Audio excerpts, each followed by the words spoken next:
Hi everyone, I wanted to try out a different kind of video. So here's the things I love about G3 Monster High. Specifically why some of the changes they made for representation make sense and they absolutely do matter. A lot of these things are super important and go unnoticed, and this is part 1. Twyla being openly and unapologetically autistic. A lot of characters in media are what people would call autistic coded, but they're so rarely actually confirmed to be autistic, and it's even less seen that the character explicitly says it on screen. Autism is a spectrum, as why it's called the autism spectrum disorder, and we're all very different from each other. Twyla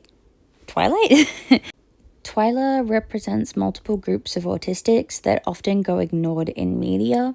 AFAB autistics often go misdiagnosed or unmanaged because of the conception that autism is a boy thing. And level 2 autistics are pretty much never shown in media because we're not autistic enough to be shown struggling like level 3 autistics, but we're too autistic to be used as a punchline like level 1 autistics. Something a lot of autistic people struggle with, particularly autistic young people like myself, is being able to advocate for our own sensory needs. Twyla understands and advocates for her own sensory needs, which definitely helps normalize it for autistic kids that see her on the screen. Twyla is also constantly shown with her sensory aids, like her noise-cancelling headphones and her fidget bracelet, which helps normalize the use of support items that often we get questioned about. Twyla is actively teaching kids that their autistic peers are just like them, but may need some additional support, and also teaching autistic kids it's okay to be themselves. I'm autistic myself, specifically level 2, and I wear my headphones pretty much all the time. My 6-year-old cousin, who absolutely loves Monster High, immediately understood why I wear my headphones because of Twyla. If we had characters like Twyla when I was growing up, I think I would have been diagnosed and received the support I needed much earlier in life, and that definitely would have also helped the social acceptance.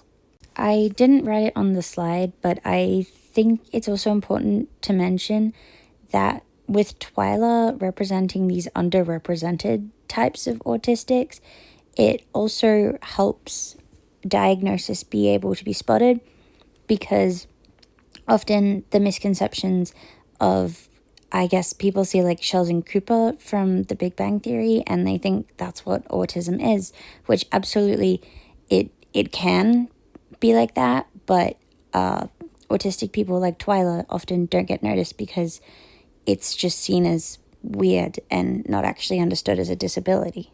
Frankie's entire character, because I didn't know what to title this, just everything about Frankie. Frankie has been my favorite character since 2012, when I was 6 years old. And now, ending 2025, that still hasn't changed. G1 Frankie was amazing, and G3 has continued that legacy by being just as awesome. A lot of the changes made to Frankie in G3 make a lot of sense and make them feel even more teenage Frankenmonster than G1 Frankie did. A lot of people complain about Frankie using they-them pronouns, calling it forced representation or being too woke. But in the series, we're shown that they have different brain parts from lots of different people that give them different skills, knowledge, and traits. To me, it's only logical that they would have a complex relationship with gender and identity due to the many parts that make them. Frankie has always been clumsy and awkward, which makes sense being 15 days old, or even 15 years old. People seem to forget that they were like this in G1 as well. They've always been a dork, and I'm not sure why people are mad about clumsy, kind of clueless Frankie. They've always been like that. And unpopular opinion, but I love the G3 design. It's brighter, bolder, a little all over the place, and it's very punk inspired. It suits so well for a teenager trying to figure out who they are. It feels so teenage Frankenmonster. in the way that not only are they an awkward teenager, but they're also pieced together of many different people. At first, I was confused by the prosthetic leg because why couldn't they just put on a new flesh one? But they're a Frankenmonster. They can choose whatever limbs they want. Also, it looks awesome and kids need to learn about amputees. My dad has a prosthetic leg since I was 6 years old, and I spent my childhood having to explain to my peers why his leg was like that, but now kids just instantly understand people sometimes have prosthetic limbs because of the more amputee representation we're getting in media. I was also able to tell my cousin I'm not a girl like Frankie, and she just went, oh, okay, and started talking about Halloween costumes. She specifically told me to be Dracula, which is fun. Because I don't need to explain being trans to her. She just understands that I'm not a girl, and that's okay.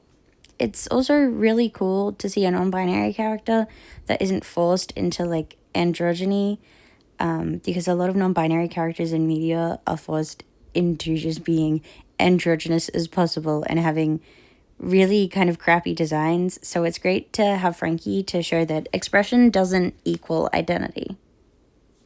Improved cultural and historical accuracy. And oh boy, this is a big one that will probably have to be touched on again in part 2. But it's very ironic how many people try to mention cultural erasure for certain characters because they only have a white Western understanding of monsters and don't realize other cultures' monsters and folklore. It's common knowledge that G1 had racist caricatures that they have been fixing in G3, i.e. Genifire, but they've also improved other characters' cultures. I'd like to particularly mention Draculaura, as too many times I've heard/seen people saying vampires are Romanian and claiming that her being half Taiwanese is erasure. Vampires exist in the folklore of almost every country, they just go by different names. They're one of the few monsters that exist pretty much globally. Bram Stoker's character Dracula was based on a Romanian man named Vlad Dracul, or Vlad the Impaler, so the Monster High character Dracula is also a Romanian vampire? Draculaura is still half Romanian. As Dracula's daughter, it makes sense. Her being half Taiwanese does not erase that. Draculaura's mother is, and forgive me for my pronunciation, my Chinese is terrible, Jiangxi, which is a vampire monster in Chinese folklore. It's not just specific to Taiwan. And this doesn't harm her character. It gives her more cool cultural things to show and help teach how the same monster can have cultural variation. I don't understand the outrage over Abby no longer being Slavic. Yetis originate from South Asian folklore. The point mentioned for Draculaura about different cultural monster variations doesn't really work for Abby, because whilst there are similar creatures in Slavic folklore, Abby is specifically stated to be a Yeti from the Himalayas, which makes her explicitly South Asian. Even back in G1, Abby lived in the Himalayas, a mountain range that stretches across South Asia.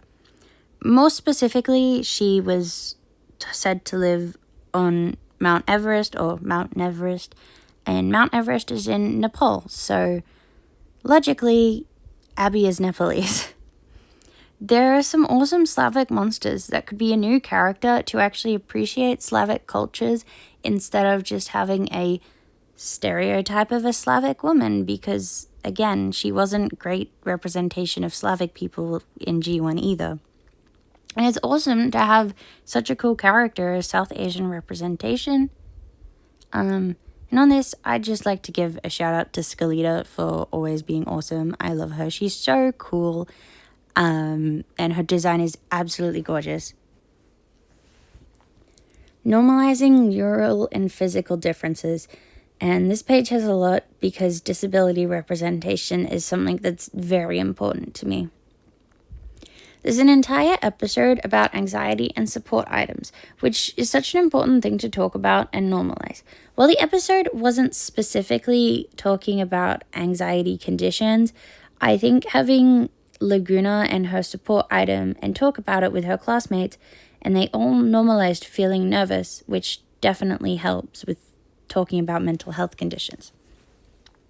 G3 also has a plethora of explicitly neurodiverse characters. I spoke earlier about Twyla specifically as I relate to her a lot, but all of G3's neurodiverse characters are amazingly done. If you didn't know, Meowlity has ADHD, and Juice has dyslexia, and I'm blanking right now, but there's more of them, I swear. G3 does a great job incorporating disability without making it the character's entire purpose. They are characters who just happen to be disabled, just like real-life disabled people. We're people who happen to be disabled. They're treated just like the other characters, aside from initial education about their disability and the accommodations they may need. G3 portrays disability in a way that allows for it to be explored and explained to further understanding and acceptance without othering its disabled characters. G3 does great in teaching the importance of equity rather than equality. Some people need special accommodations to help them function the same as everyone else, and that's okay. Another really cool thing is that G3's disabled and also queer characters are voiced by people with the same or similar conditions to them. Having disabled people play disabled characters is extremely important because we often don't get roles. So if you didn't know, Finnegan's voice actor has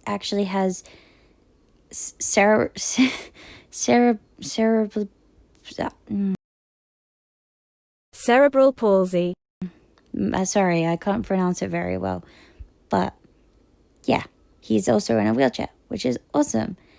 And Bunny's voice actor has Down syndrome, like her. And Twyla's voice actor is autistic, just like her. G1 was amazing and a first love of mine and many others.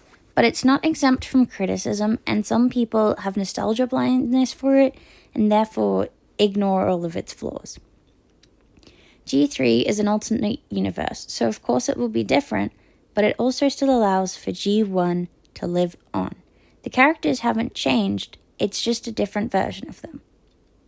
Ultimately, G3 is phenomenal for its target demographic, kids, and it's still great for adult fans.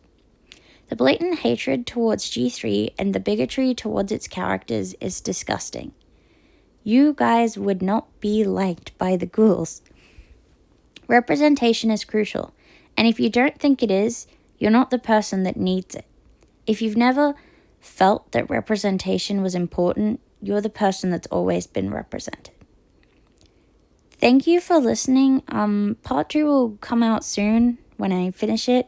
I have more topics I want to touch on and things that I want to talk about for G3, but if you have any questions or things you'd like to elaborate on, please feel free to leave that in the comments. And sorry if the video is a little bit choppy. I have trouble recording my speaking because I have different conditions that affect my speech and thought patterns, and I often stutter and tick because of my Tourette's. So thank you for being patient, and thank you for listening.